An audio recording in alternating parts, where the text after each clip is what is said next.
Okay, I'm going to call this meeting to order. Roll call. McKnight. Here. Myers. Here. Roa. Here. Vogel. Here. Kinder. Here. Pledge of Allegiance.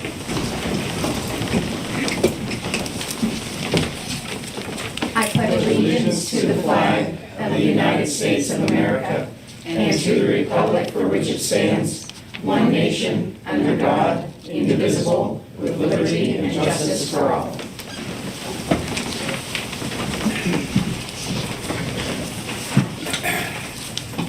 All right, we'll start with public comment on agenda items. Okay, we have Fran Fulford. Yeah, you're welcome to stand up or you're welcome to Or use you the can podium. use the, yeah. Well, I've never done this before, so It's a new configuration too, so it's not. my concern is the people that are coming off the diamond, as people are coming up. I'm just gonna read from my paper what I drove for a Catabus for 5 years. I no longer drive for them. But this incident happened while I was driving for Cata. On the approach from Chestnut to the Diamond, and I always approach the area slowly, there were two vehicles parked. You know where the two parking spaces are, over there, right. There were two vehicles parked on the right, and I was in the process of going around them. A gray-haired lady was coming off the Diamond, looking only to the left. Anyone who's almost hit me there always looks to the left and never to the right. That's my concern. She never seeing me approaching. I applied my brakes and hit my horn. The poor lady looked up to see this bus and stopped. It was the look on her face and the fear that I could see in her eyes. If she would have had a bad heart, I was afraid there would have been a big problem. She would have had a heart attack right then. I was informed that if she would have hit me, it would be my fault because I was approaching in the left lane to avoid hitting the parked vehicles on the right. At that time, I was the only person on the bus, and I was far enough past the exit of the Diamond to pull back into the right lane and stop at the stop sign. The head-on collision was safely avoided, and the only harm was the fear of the poor lady. My biggest concern approaching the area was another time when I had 3 passengers on my bus. One lady was in a wheelchair strapped behind the driver's seat, and 2 other passengers were seated on the bus. As I was passing the exit of the Diamond, when a lady exiting the Diamond, again only looking to the left, came pulling out. I only hit my horn, did not apply my brakes, for the concern of shaking my passengers. The lady in the wheelchair was very frail. If she would have stopped when she did, she would have hit my bus right on the right side of my wheelchair. Well, it was on the left side, but right hit wherever sorry. She would have hit right on the side where my wheelchair was fastened down. I could see only in my side mirror how close she came to hitting me. My passengers were never aware of how close it came to being hit by a car. My big concern, I have brought this up when I worked to my supervisors, and they said there's nothing that can be done. If I was hit because I would be in the wrong lane, I would be the one at fault. I don't need that kind of, and to injure and I put that in there too. If I'm injured, there is no big deal. You hurt my bus, and yeah, I have a concern. But to injure my passengers, or those that are in my care that I'm concerned of, and this lady came very close to hitting right where my passenger was strapped in. I know they are not going to take out the two parking spaces, because I understand the person that owns those parking spaces is kind of influential. But if they could at least put a sign up so people know to look to the right. There's no one coming from the left. If they would only look to the right, they would see whatever was coming on. You cannot see who's coming off the Diamond until you get past that brown building. They can't see, even if they're looking to the right, they can't see who's coming up Chestnut until they get past that building. But no one that's ever almost hit me has never looked to the right. They're always looking to the left where no traffic at all is coming. So this is my big concern. I no longer work for CATA, but I have a concern for the other people. One day, I'm going to tell you one other thing. One day, my car, it lost a wheel bearing. Anyway, the tow truck that came and picked it up, and I was telling him about that. He said he himself has almost gotten hit in the same spot. I do not know if there's ever been any accidents there. Thank God if there hasn't been. But I am very, very concerned that someone's going to get extremely hurt at that area. They can be so easily fixed. If they either take out the 2 parking spots, which they're not going to do, or put some kind of sign up there that people know to look to the right. That's my complaint. Yeah, thank you. Thank you. Yeah. We have Robbie Reardon speaking on the skill games. No? I'll pass for now. Okay. Bill Schreckengost? Pass for now. Okay. Are you guys not speaking then tonight? I guess, may I speak? Yeah, if you, because we want to, right, like, so it's not like you can pass and go to the end. Okay. You'll, so if you want to get up and speak, Sure. that'd be great, yeah. I guess we're here as the new proprietors on the building mentioned on Chestnut Street. We saw that there was going to be some discussion on the skill games, so we didn't know what that was about, so that's why we're here. So I don't know what you want me to speak about. It was more to listen and to try to understand what the issue is. Sure, you don't have to speak, you're just on the list to speak, you signed up for that list, so I just want to make sure you have that opportunity to understand, right, like, Thank you much. that this is your turn. And, Yep, I appreciate that. I just want it known that we're the proprietors. Sure, Okay, sure. thank you. Yeah. Sorry, baby. Can I ask a quick question though? I mean, have you applied for any zoning permits or anything with the city? Not at this point.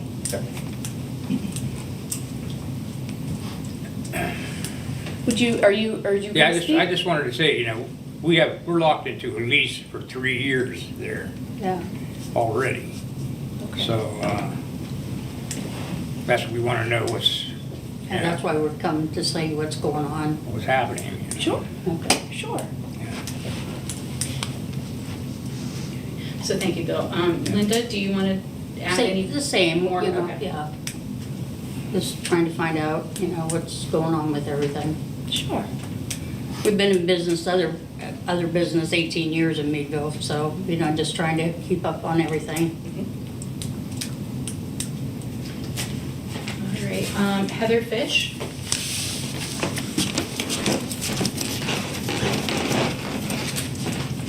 Hello.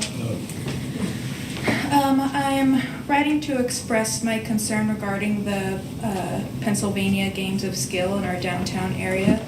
While these games may provide a source of entertainment and revenue, I believe it is crucial to not ban, but to limit their presence for several important reasons.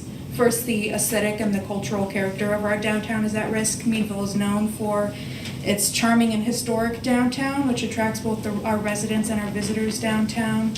An overabundance of skill day games establishments can detract from the area's appeal, potentially discouraging tourism and affecting local businesses that rely on a vibrant, family-friendly environment.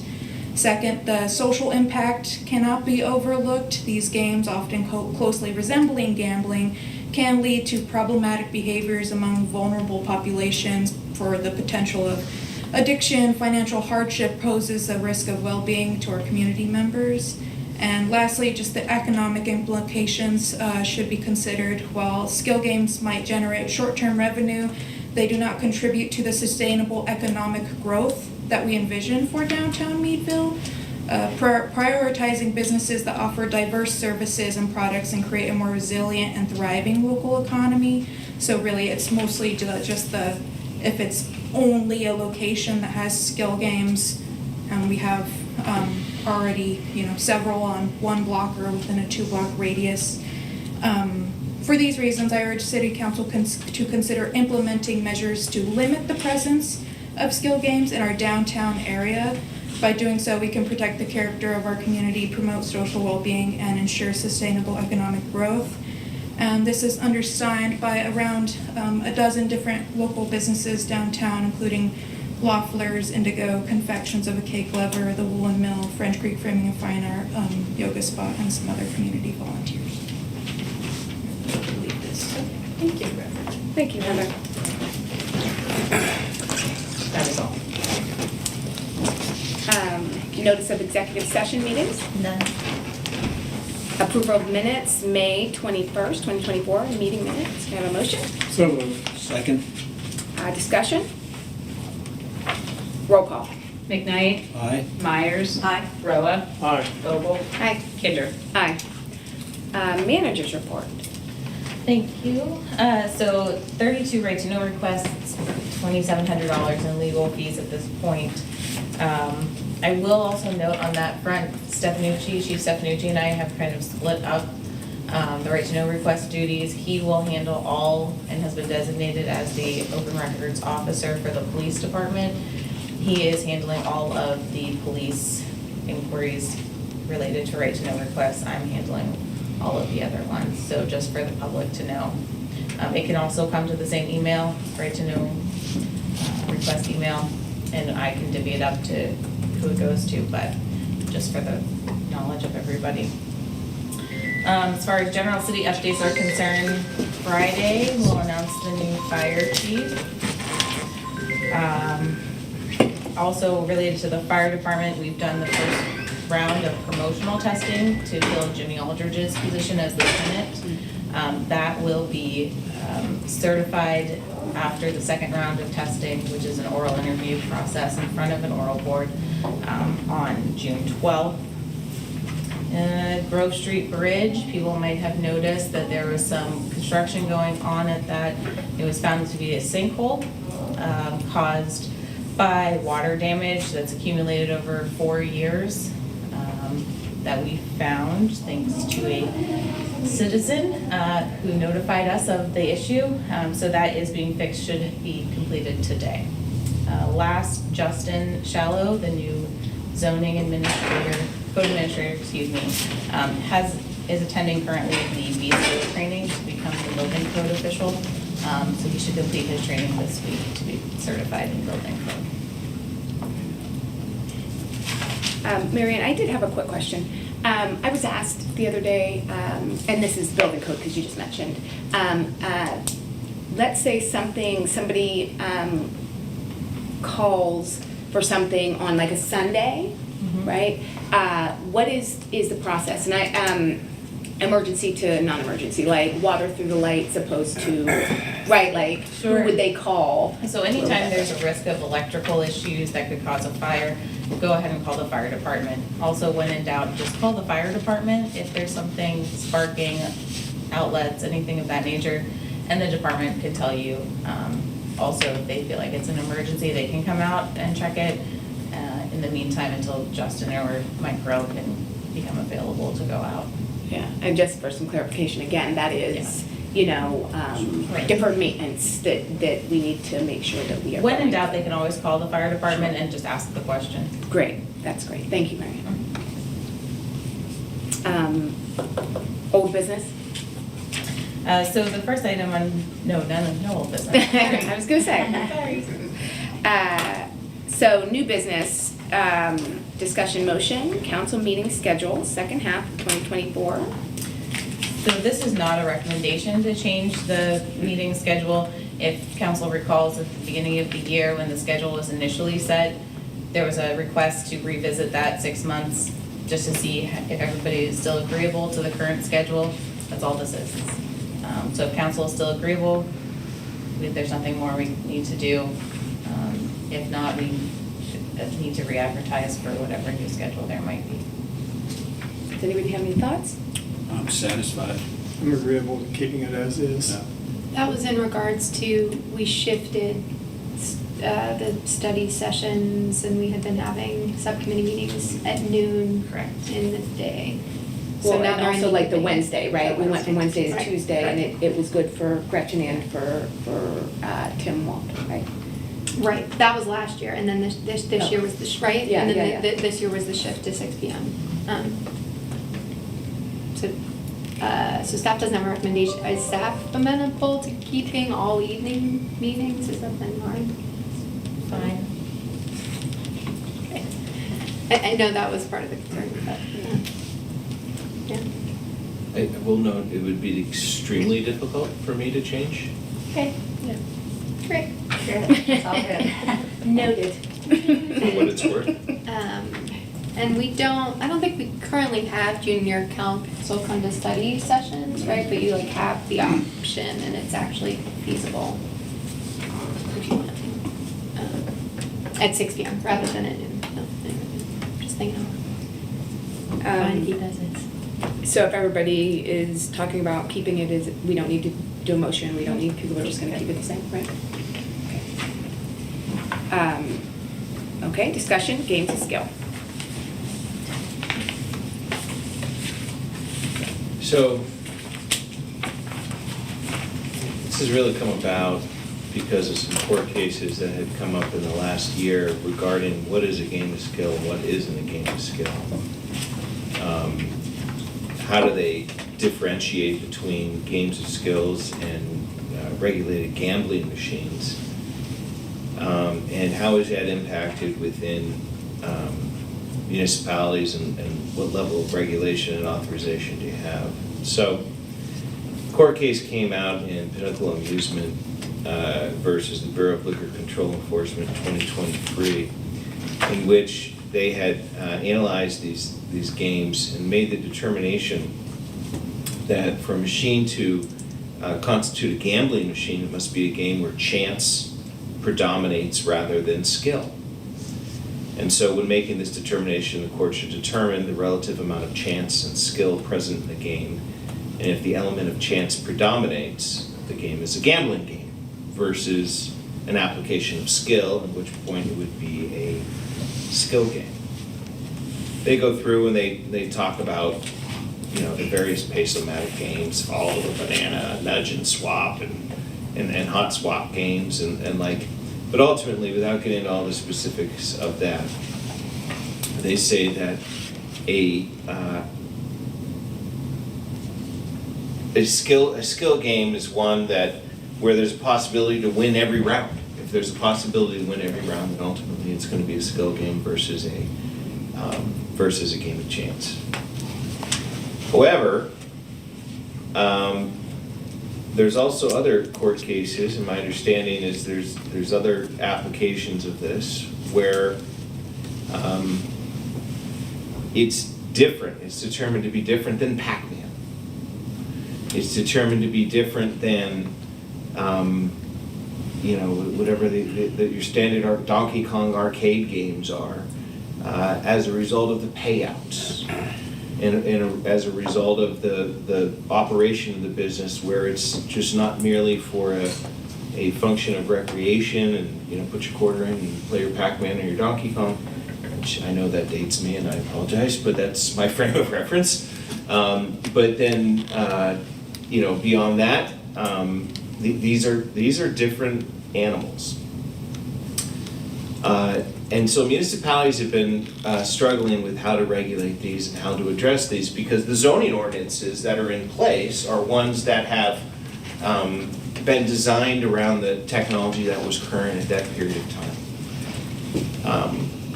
An argument could be made that, and quite frankly I'm making, that a game of skill does not fit within the necessary definitions of the Meadville zoning ordinance.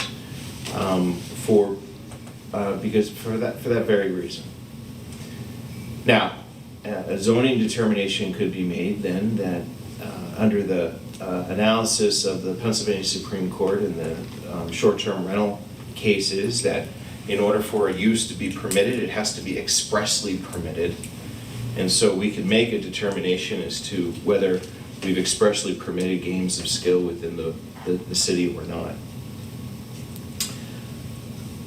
So how do we regulate? What do we do? Well, we could make the determination that none of these are permitted and send out zoning notices, and that's something that we would have to investigate further.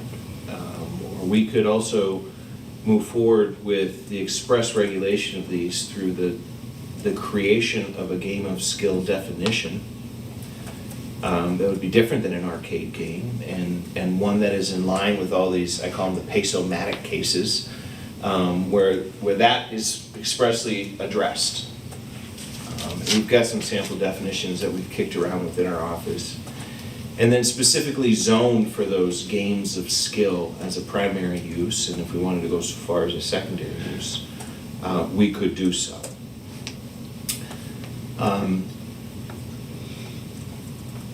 If council wanted to do that, I would ask that we take a motion to direct my office to work with the staff to create an ordinance to be considered and to advertise a hearing, a zoning hearing, to be held at the next meeting, so that we could, address that in a short time frame. Additionally, council has a couple other opportunities available to it. The third class city of code is very broad in your powers to license businesses, and that you have the ability to require a license of any type of business within the city of Meadville. And I know that we have a very strict and demanding dance hall license regime that is in place. Only one with the dance hall.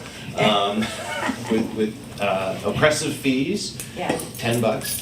Not sure where that one came from. But nonetheless, maybe it would be time to take a look at the business licensing regime within the city of Meadville and determine whether there's other classifications of businesses that should be licensed so that we can be aware of where they are. Additionally, and specifically with games of skill, the city of Meadville does have the power to tax them. A tax is, on these types of games, is known as an amusement admission tax.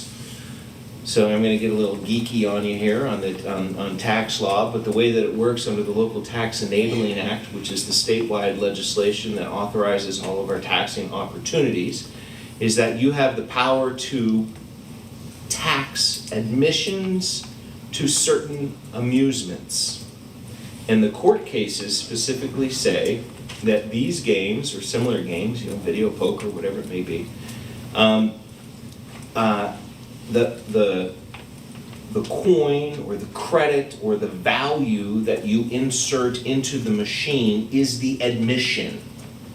And therefore you are able to tax that, which then says, all right, what is the tax? I think I said 10%, up to 10%, and of gross revenues. So if every machine produces $100,000 of revenue during the course of the year, it's a great machine and I'm getting into the business, but the tax is 10% of that would be paid directly to the city of Meadville. So you have three ways to regulate. One is, my recommendation is that we do a specific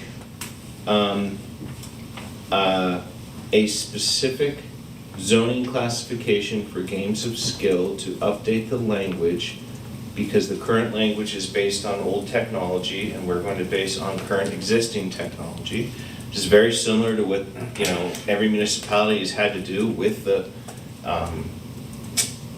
advent of short-term rentals. We had to get our zoning ordinances up with the times, and this is just merely another opportunity to do that. So I request a motion, if you want to go so far as to zone for that, to tell me what districts, to direct me to do it, and to advertise for the hearing. And then also, your other options are to look at a business licensing regime and a mechanical device tax.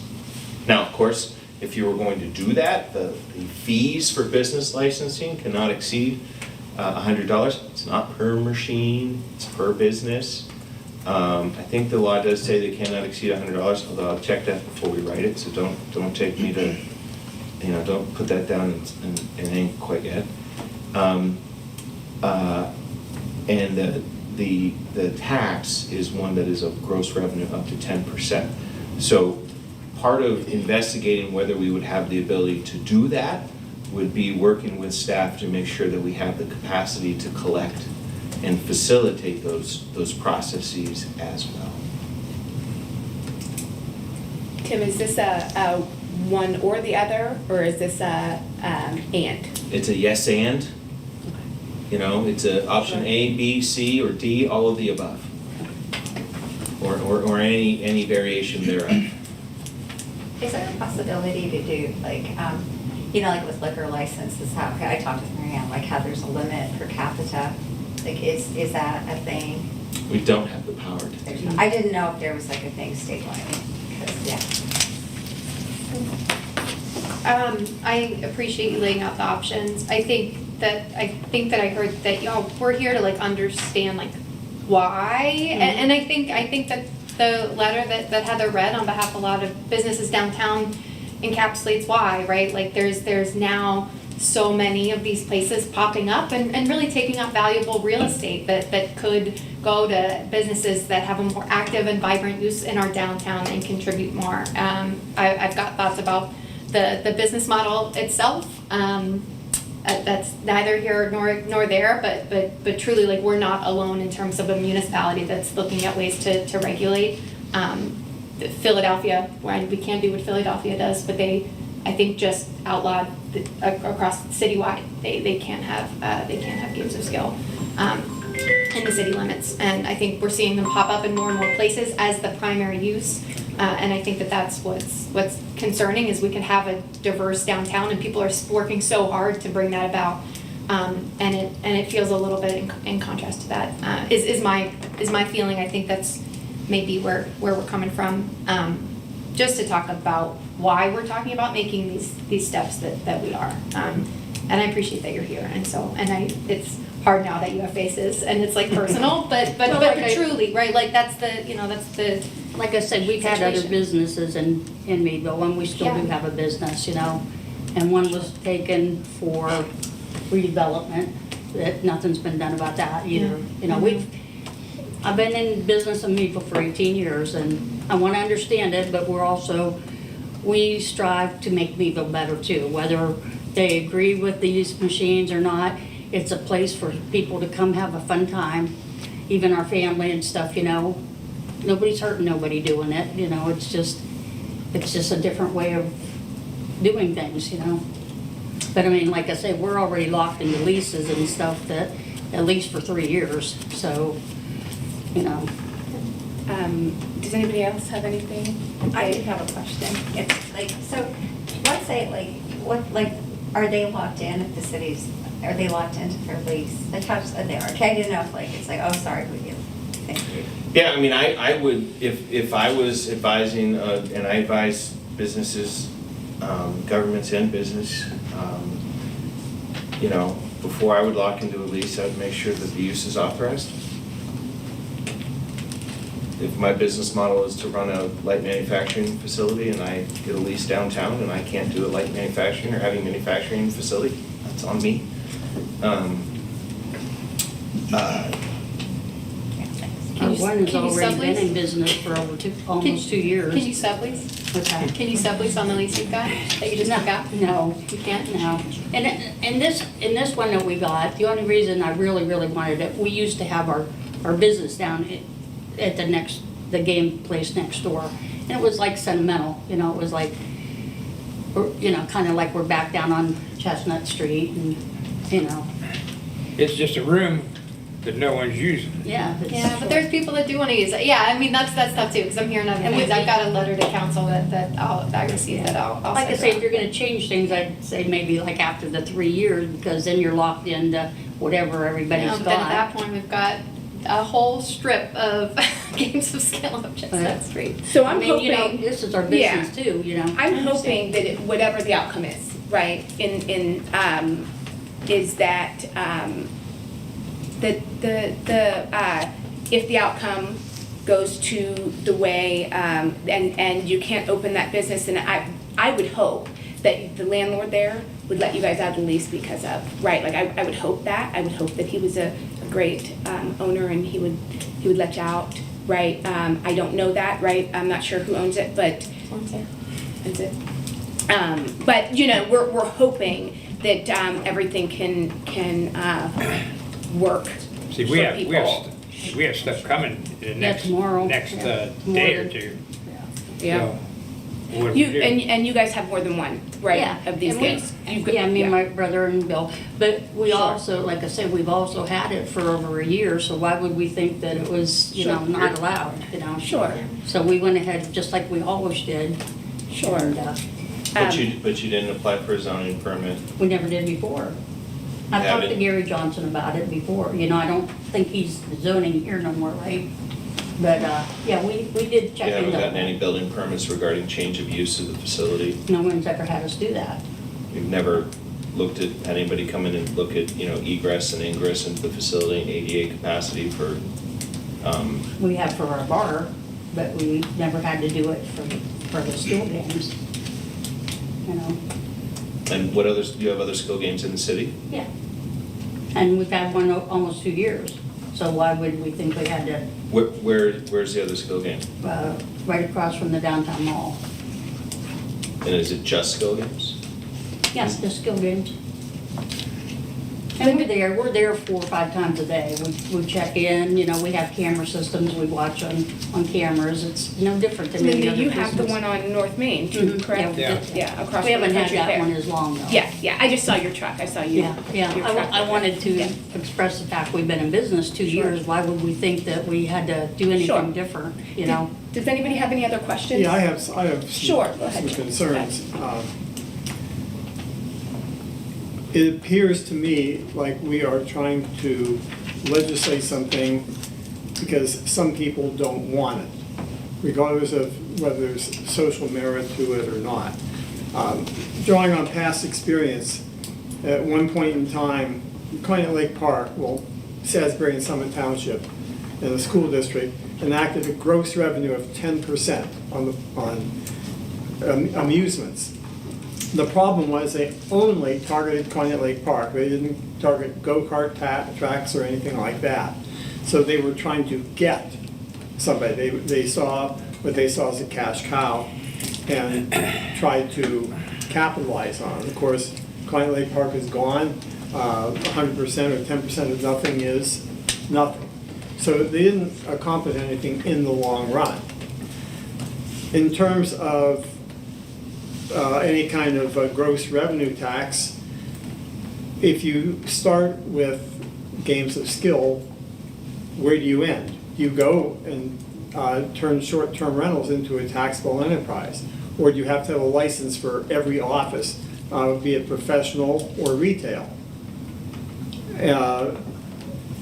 You know, what is equitable for one is fair for all. I know and obviously, if we start limiting this, by extension, will someone approach us in the future saying, why don't you eliminate tobacco sales in Meadville?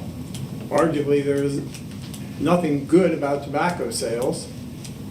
So why don't we pay attention to public health and eliminate tobacco sales? If you're worried about having people suffer because they use games of skill, do we eliminate lottery ticket sales in the city? And if you're worried about health, do you eliminate any alcohol production or sales in the city? Where do you start and where do you stop? Okay, I think you're getting into a lot more complicated issue than something that you can try to remedy in a week or two. So for those reasons, I am not supportive of this measure.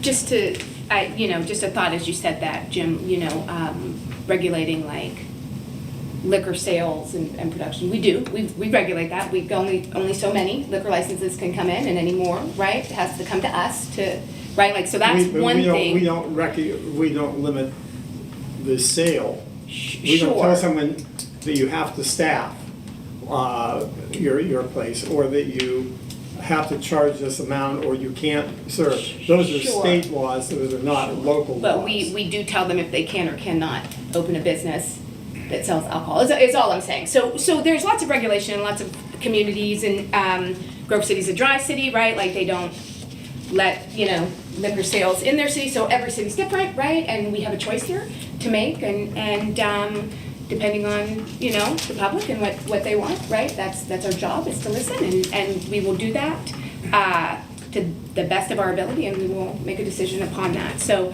I have a couple questions. So first of all, what is the intent? Is the intent to prevent any more from coming, or to let the ones that are now stay in business, and then we pass an ordinance or something where there's no more. I think that seems like the easiest, and, I mean, I understand what you're saying, you've got a lease for how many years, plus the gaming has advanced since when you applied for whatever license or tax that you're paying.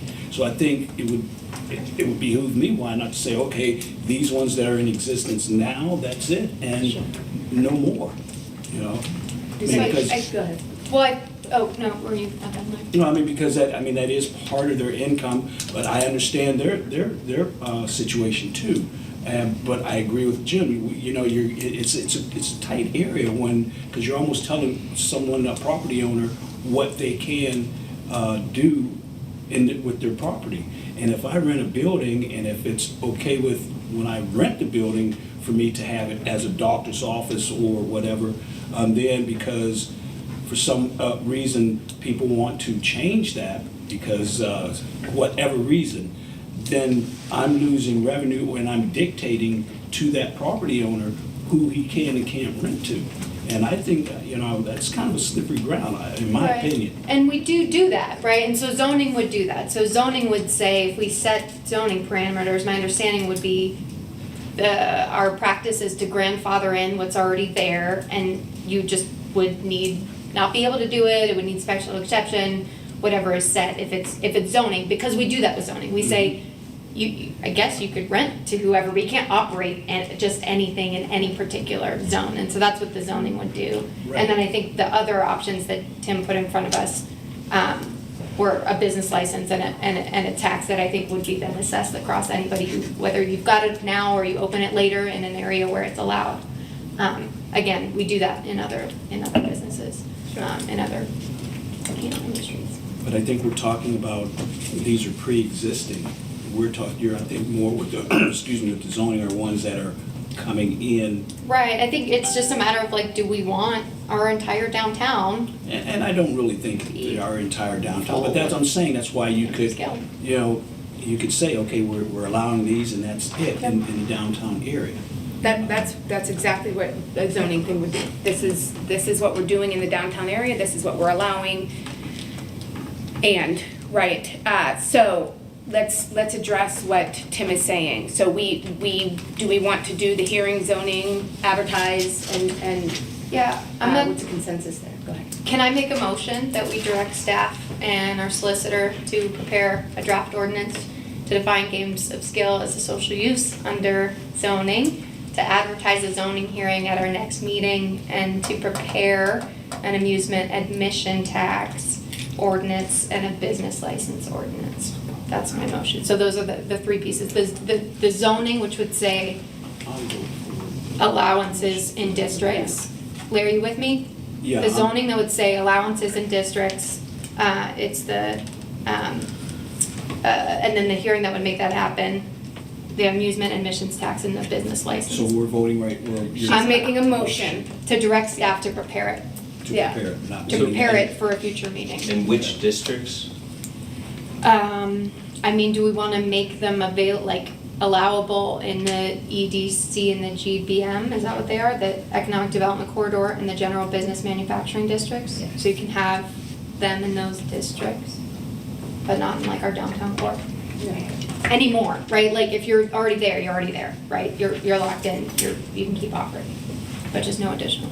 Right. You have a second? Second. Discussion? Roll call. McKnight, I'm undecided, to be honest. Okay. Myers. Aye. Roa, No.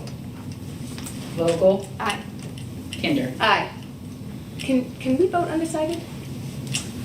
Because Well, you can't maybe- abstain from. It's an abstention because he's not prepared to vote. Oh, okay. Maybe you can clarify. So if, by you preparing this, if I don't agree with it, or if I do agree with it, then that's the time to vote. Yeah, I think the information would be helpful, so I would like to see that information. Okay. So all we're doing is preparing drafts for you to view as to what it would look like. Okay. And, you know, it would still require a zoning hearing where we would have a public hearing on the potential ordinance, and it would require your first, second, and third readings. It's still a So, process. It's just to start the process. This is- where we're initiating. telling me to get to work.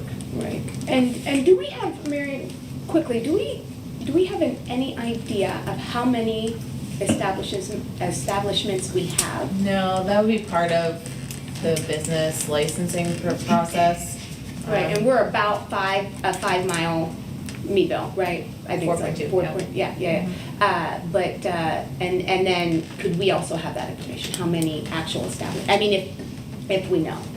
We can try our best to do that. Sure. The actual number will be when and if the business licensing Sure. comes about, but we can try. How does that work with people who have them like in their back rooms of their businesses?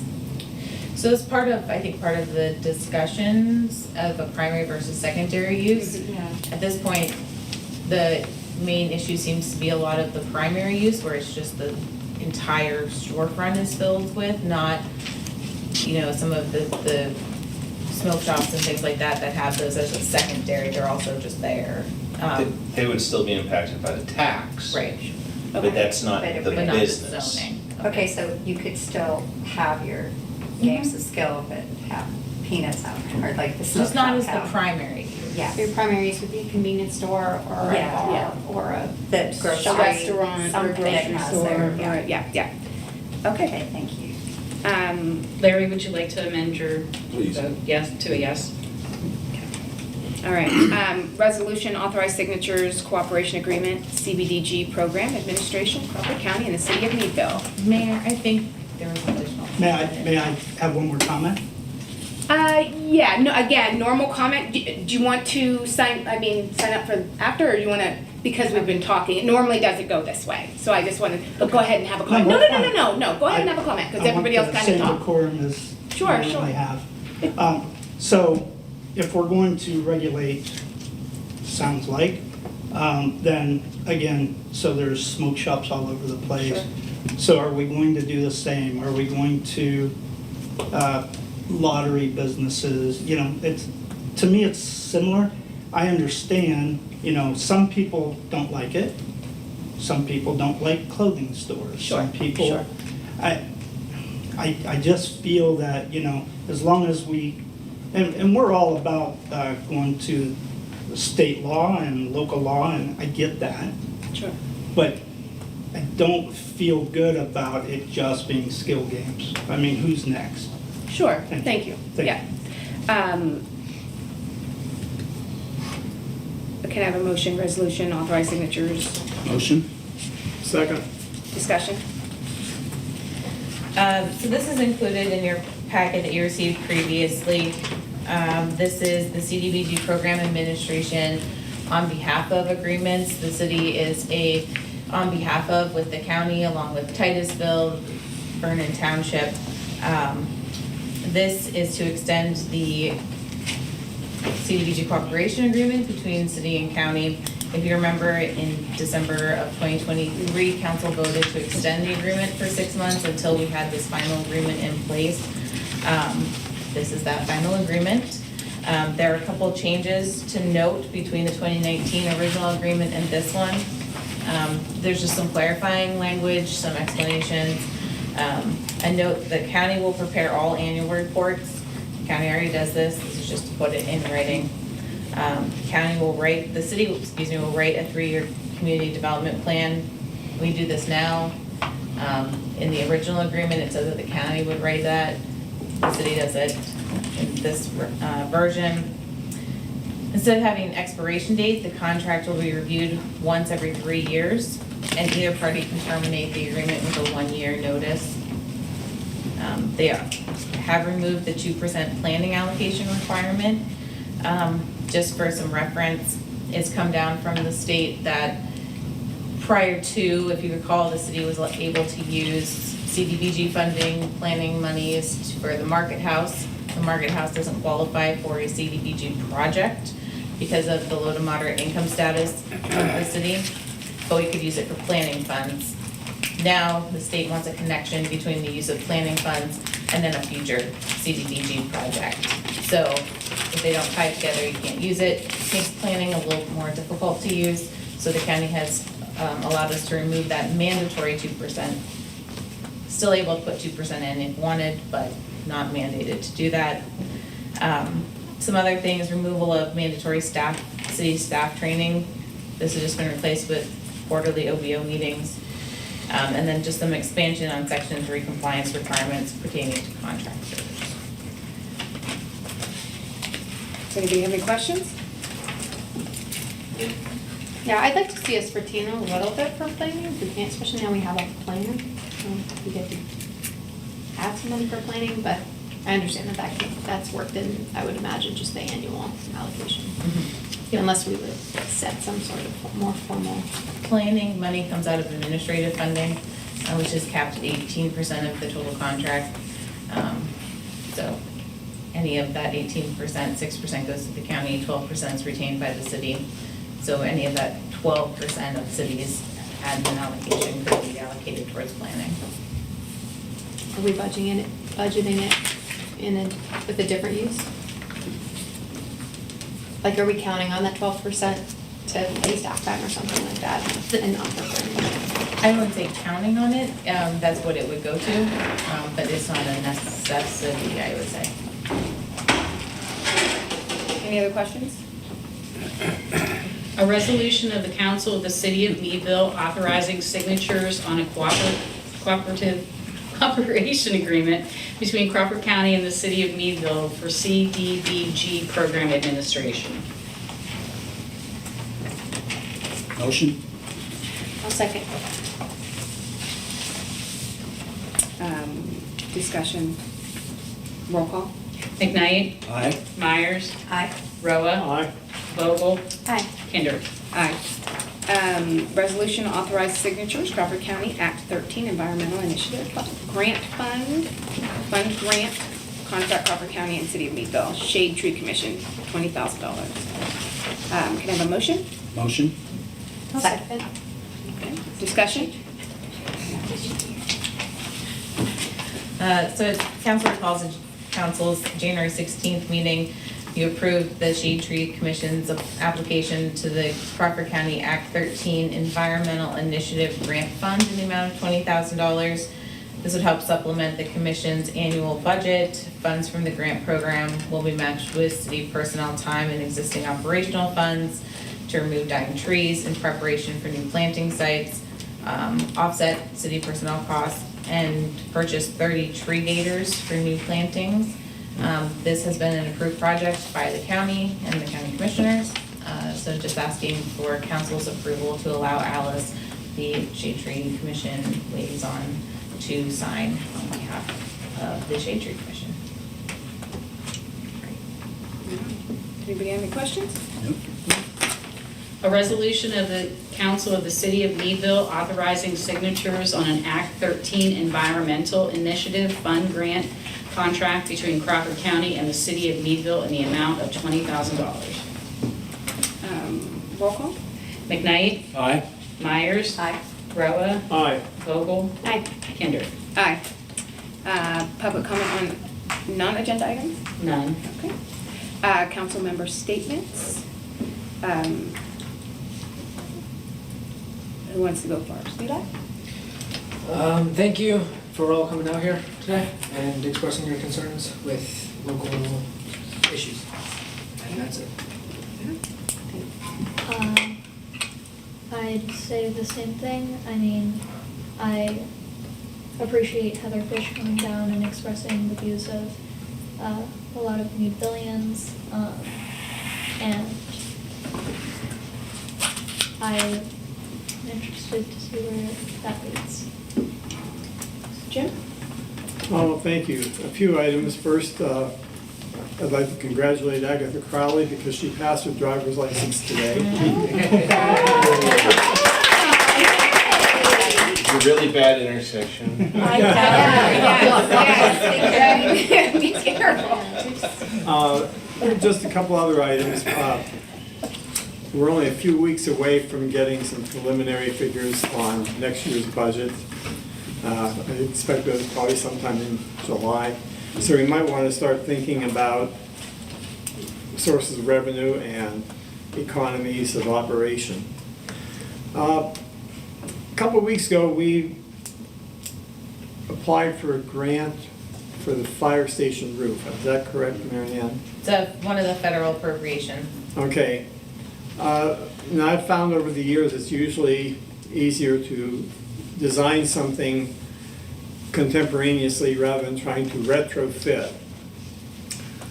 And I'm not saying I'm going to support it, but if we're thinking about getting a new fire station roof, this might be the time to consider coordinating with a solar panel system so that it can be designed that the roof sustains it, and it'd probably be less expensive. And also, I would like, for a future agenda, I'd like us to discuss parking and changing the meter times from 8:30 to 5:30 to 9 to 5.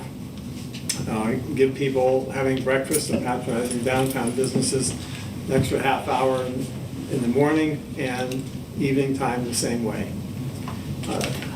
That's about all for now. Thank you. Thanks, Jim. Questions? Well, in the couple weekends, it's Thurston Classic. I wore this shirt to say to promote the Thurston Classic. I went out to visit Victoria Dixon at the Visitors Bureau, and they're really excited. They have some new balloons. They have the big shamrock. They also have some LED ones that light up at night, and she's got some good kind of merch out there. So if you're a fan of the Thurston Classic, show up. There's a lot going on at the Mark. They're doing a car wash. I'm hoping maybe some of the junior city council or myself can help with that. That'll be the following weekend. They also have, well, the pool's open. They've got classes coming up if you want to become a lifeguard. If you want to move on and take that on. Thank you so much for coming, everyone, tonight, to express everything. I really appreciate it all. To Jim's point, I told Mary Ann that I just don't want Meadville to end up like Antonito, Colorado, which was the Guinness World Book of Records for having bars per capita, and became a really sad town and kind of taking advantage of people who are down on their luck and very poor community. I think it's about just getting the proportion right and mixing it, hopefully we'll come up with a really good solution that works for everyone. Because it is important that we all can have businesses and thrive. And thank you so much, everyone, for coming out. And thank you because that intersection is tough. I know exactly what you're talking about. Thank you. Larry? Yeah, I'd like to thank everyone for coming out. I was talking with Eli earlier. Everyone knows that June 10th is coming up, and Meadville is going to be busy. I'm planning on having an open jam session. My goal is for the young musicians from Meadville, high school, whatever, I don't care how old, if you can play or have tried to play an instrument and you want to come down and play and have fun, and play with some experienced musicians. I'm hoping to have people from out of town, musicians from out of town come. But I think it's just an opportunity to let our kids experiment with different styles of music, and I think it'll be fun. I'm really looking forward to it. Larry, do you have a place or a time, or? We're going to be here at the Diamond Park. I'm waiting for Dr. Robeson to get back on exactly what the program starts at noon, so we're going to be there. We'll be there all day. It's just going to be if enough musicians show up. We'll start jamming, and I mean it could go on the length of the program. So I think it's an opportunity to let kids and older adults play and experience different styles of music. Okay, fantastic. Thanks, Larry. Thanks. Lana? Yeah, sure. I do thank you for coming, and thanks for having the businesses in town that you do. I recognize that maybe it feels targeted, but I think, I think we're trying to make some decisions that we think are good for town and having the right mix, like Gretchen said, and kind of making sure we've got the space for the kind of businesses that we know will kind of bring some vibrancy to our town. Folks are working really hard to build that. Express gratitude for the folks who brought that to our attention. Thank you for coming. you know, Jim, you mentioned the solar projects that you might not support, but great. Thanks for putting it out there. Well, I might. Next, great. Listen, it is a fiscal, it makes fiscal sense. Let's just, you know, put it out there. So we hopefully will still be having a study session about solar on the DEP roof next week, because we've got like a kind of proposal, thanks to our shared energy manager at Wilson Engineering that we have through the state DEP program.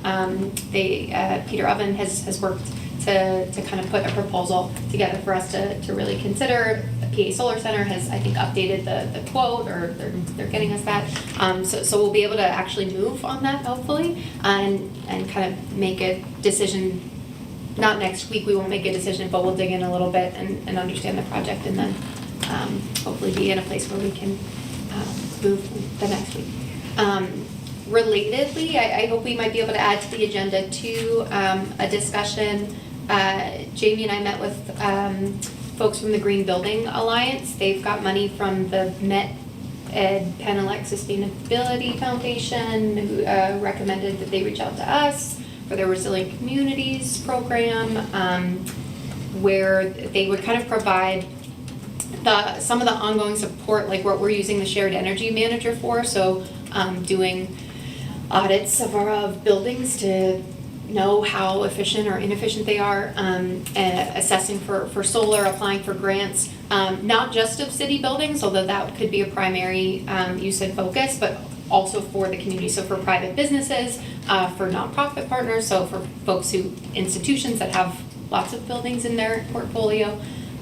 So they are looking for, they've got funding to run that program in a few more communities. They did a similar thing in Erie and Pittsburgh, and so they've got money to do it in smaller communities, and they're looking at Meadville. So they're gonna give us a kind of proposal, a one-pager that I hope we can look at in that study session next week and consider entering into an MOU with them as their first step. And then they'll do a listening session with some listening work with community partners. So yeah, and this weekend, second Saturday, it's a wonderful time. Come out and support downtown, see you on Chestnut Street, and as always, farmers market as well. Right on. I am, of course, really happy that people came. I think it's great when people come in and are able to voice their opinions. We appreciate everybody that, you know, Meadville, we care about each other, right? Like, we're a group of people that just is a wonderful community that really appreciate each other. And I really do like it when people come in and show us if there's a problem or voice their opinion, right? Because that's what this place is about, and that is what government is, right? Like, and that is what we're supposed to be doing, is listening and doing the best we can to make it a place where people can find their joy, right? Every single one of us. It is June, that means it's Pride Month, so I'm super excited to say, you know, that Meadville, again, cares about each other, and we love each other, and we're so happy everybody's here. And we will have Juneteenth, and again, Meadville gets to celebrate that, being inclusive and celebrating every person and our freedoms, the ones that we get to take advantage of every day. So as we're taking advantage of those freedoms, walk down, go to Second Saturday, enjoy this place, see what we have to offer, because it's just a cool spot, and I enjoy it every single day living here. I feel like we are super blessed to get to be in this place with each other. So with that, I'll just say let's adjourn this meeting and have a motion. Motion? Second? Discussion? Thank you. Roll call. McKnight. Aye. Myers. Aye. Roa. Aye. Vogel. Aye. Kinder. Aye.